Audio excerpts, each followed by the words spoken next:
आप सभी लोगों को जय माता दी। आशा उम्मीद करता हूँ कि आप लोग एकदम बढ़िया होंगे, स्वस्थ होंगे, मस्त होंगे और माँ भगवती की कृपा आप सभी लोगों पर बनी होगी। तो सर्वप्रथम आप सभी लोगों को मकर संक्रांति की बहुत बहुत शुभकामनाएं, ढेर सारी शुभकामनाएं।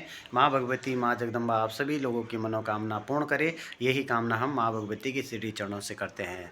तो दोस्तों, आज की जो मिनी ब्लॉग है वो मेरा हो रहा है स्टार्ट आज के 9:30 बजे से। और आज अभी सभी लोगों को पता है कि आज जो है कि पर्व है, यानी आज मकर संक्रांति है। और आज जा रहा हूँ मैं माँ गंगा के पावन तट पर त्रिवेणी घाट में, जो कि वहाँ पे एक माँ भगवती, माँ राजराजेश्वरी की दिव्य डोली भी आ रही है।